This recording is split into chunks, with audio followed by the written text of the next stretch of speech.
Hello everyone and welcome to my first visual novel playthrough on my channel and first playthrough of this visual novel called Lookouts.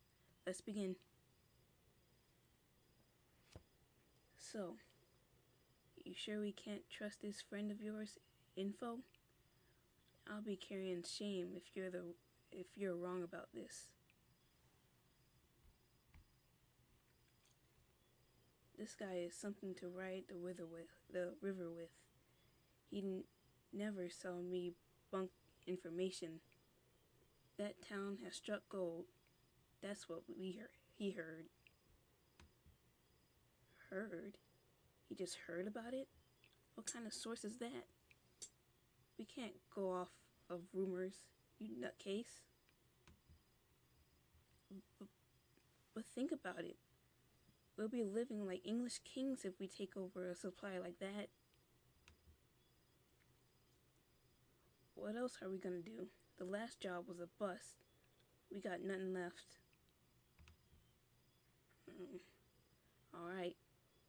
We've had some bad luck and are running low on supplies. We'll take that town by hook or by crook. And if they don't have that gold, we'll take them for what they do have and skedaddle.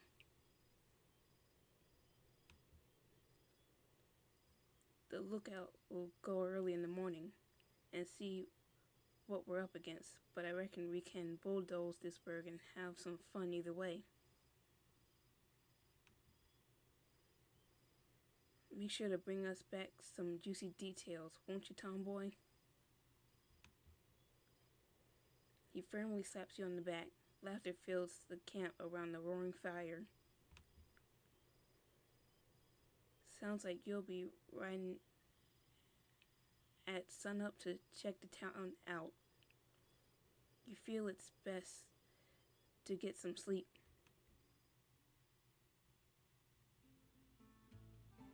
The desert is an orange haze. Scorched sands whip up around your horse's legs. The sun hot against your back as you ride towards the town. There's not much to be done while riding. The desert is lonely, harsh, bare. Only thing to do is think. You don't like being alone with your thoughts so often for so long. But you always are alone as a lookout, alone being the odd stick of the gang. No one talks to you unless they need something. You daydream as you ride, like usual. Flights of fancy of settling down somewhere. You're tied to Curly Wolf and his gang, though.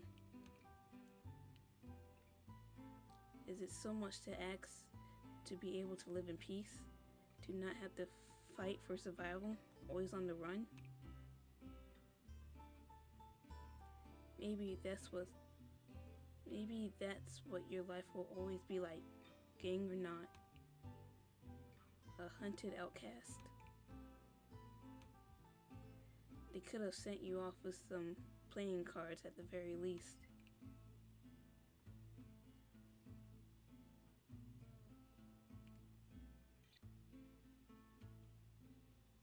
You come to an outcropping near a cliff. Tying up your horse, you approach the edge and see the town come into view. A nice frontier town, small but clearly bustling with people. White painted signs on the wooden buildings glint and bloom in the midday sun. You can't see much else from way up here, and turn to go get your binoculars. You open your saddlebag and pull the metal binoculars out, brushing it against your poncho to dust off the lens. Turning back to the edge, a figure suddenly rounds the corner of the large rock you've decided to set up camp under. Out of instinct, your hand snaps to your holster guns and pulls it, trained squarely at the head of this new person. The bird, who seemingly came from nowhere, looks at you, clearly just as surprised and out of sorts from your own presence. He shifts backwards, eyeing your hand on your gun. The air feels very still all of a sudden, and given you have the upper hand, you take a moment to look at who you just crossed paths with. He's definitely an outlaw, like yourself, a rugged beak shining in the sun, centers a face you admittedly find charming. His face and arms are marked with scars, and a large sawn-off shotgun hangs from his holster.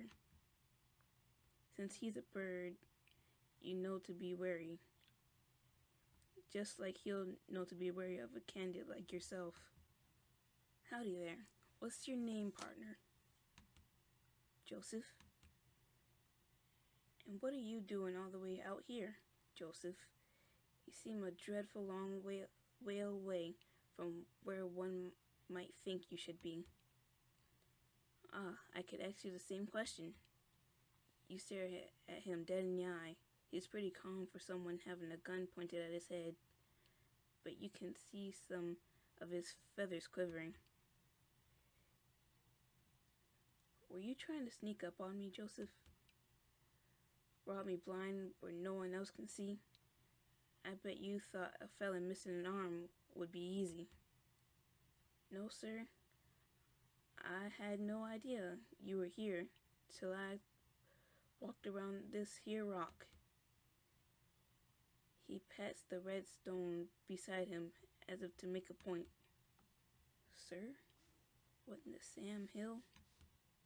You lowered your gun, like your shoulder joint just gave out, and let it hang there.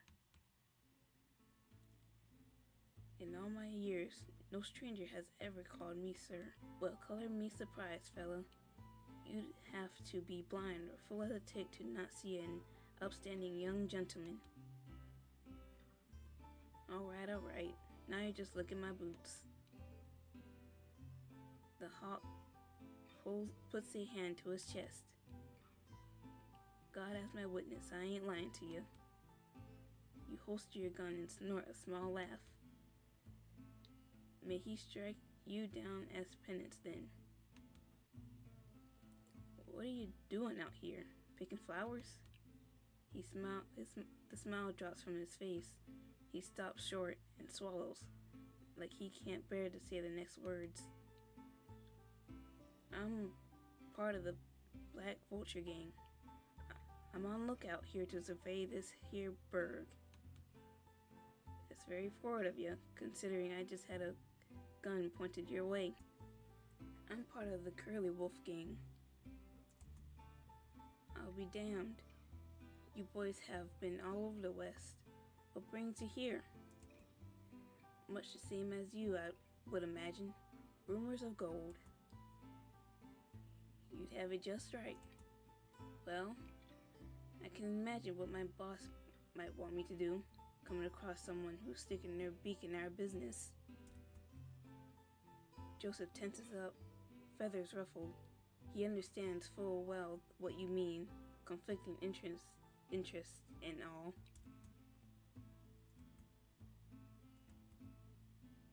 But he's not here. You would be a real waste of a good bullet to use it on you.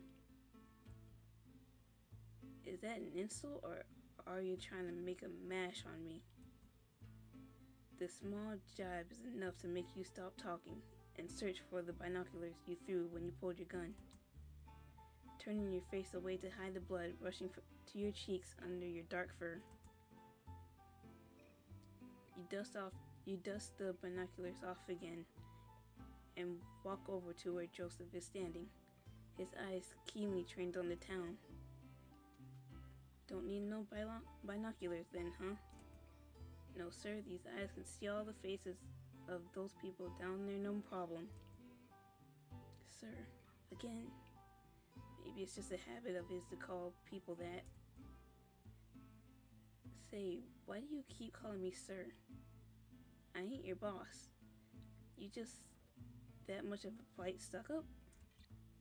Costs nothing to be kind on the trail, I've found. What do most call you then?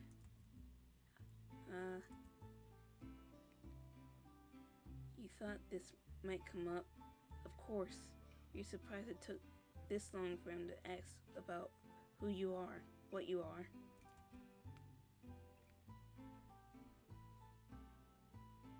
Most would say tomboy, I would think, or some other things I wouldn't repeat in such polite company. And what would you call yourself? The question takes you by surprise, something else no one's ever asked you.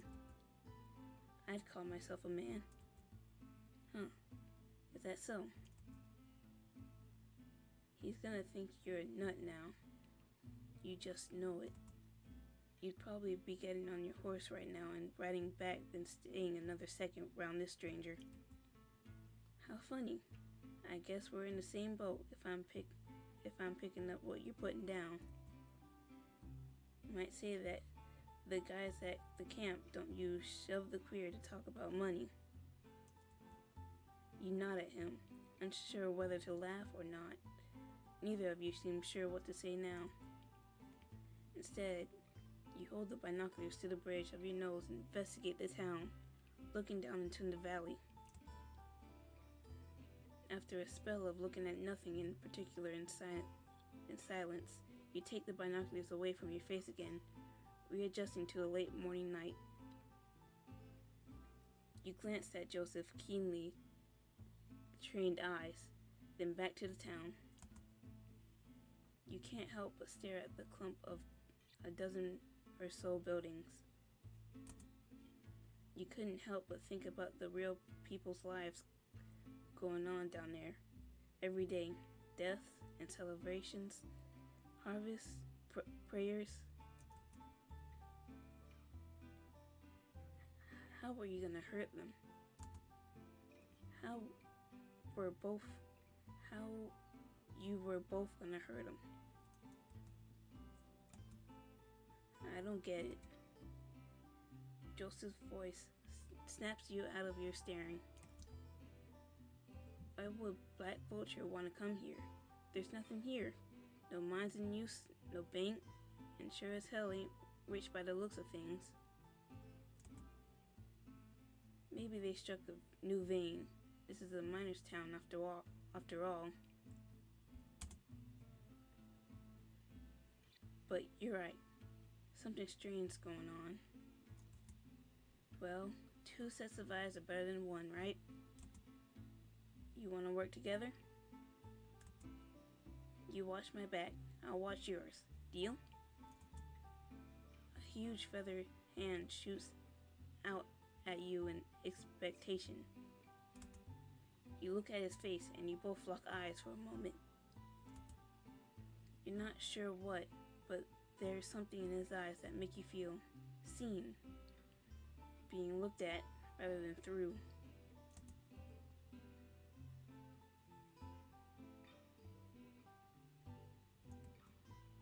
You gently grab his hand, and a second wing claps on and gives your whole arm a big shake. Whoa, careful there. Don't need to lose another.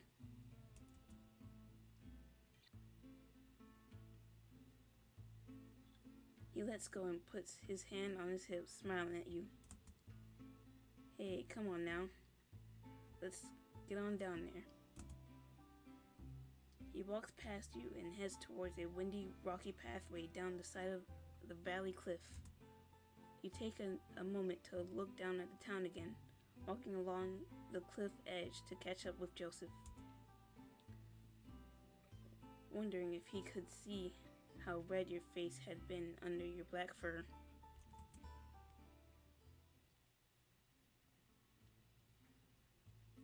Clambering down the cliff face, the shade of the valley is a welcome change after your long ride in the sun. The climb down is quiet, only a few grunts and gripes, a couple voices of concern from Joseph you quickly waved off. You both approach a wooden sign you spotted a little ways off, swaying in the desert. It looks relatively new. A board hanging on two chains, a word carved into the wood. Can you read it? It was only a single word, but you couldn't piece together quite how to say it. No. Ah, well, I'm sure someone will tell us. You notice some familiar smell drips on the wind as a gust blows through the town past you. Tobacco smoke, whiskey, stewing meat from somewhere. It reminded you of camp.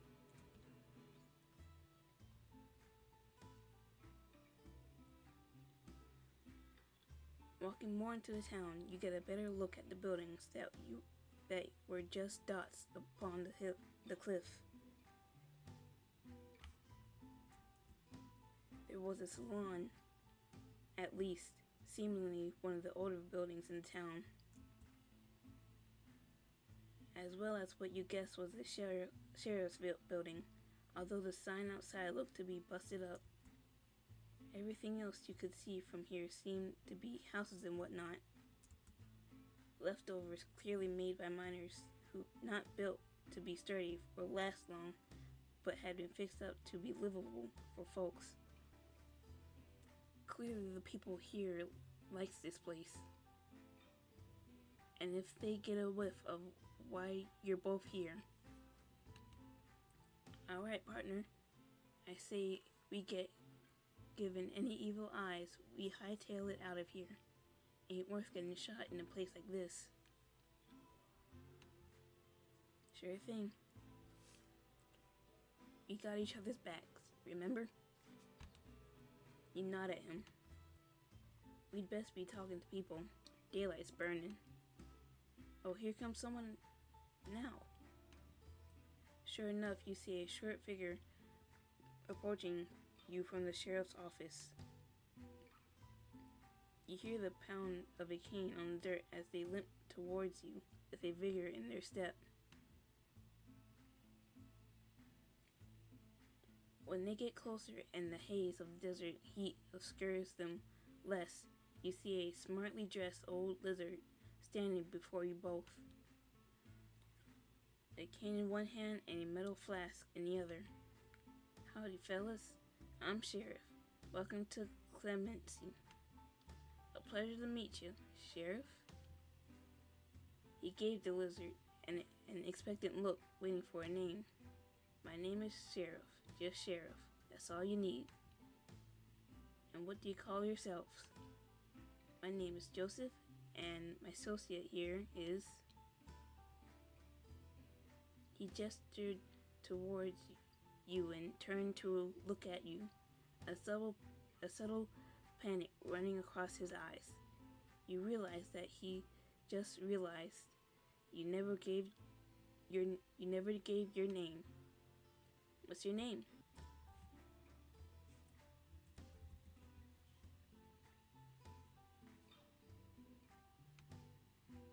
I'm Aspen.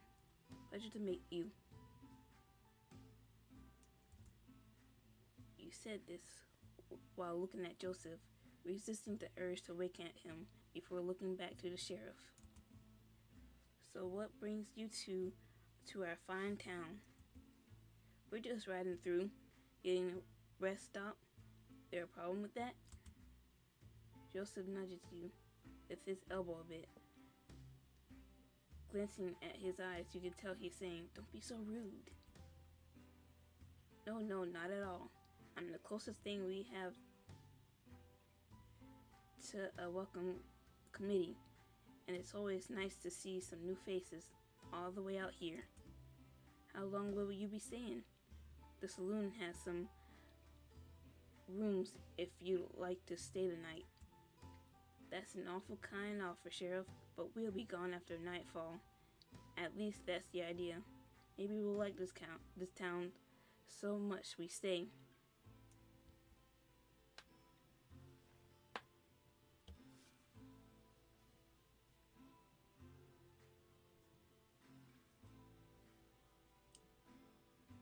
Joseph and Sheriff both chuckle, and Sheriff sighs. Well, you boys let me know if you need anything else. I'll be at home most likely. Will do. Yep. With a tip of the hat, Sheriff turned and started walking back to the building at the end of the road. With the lizard out of earshot, Joseph turns to you. So, partner, what's our plan?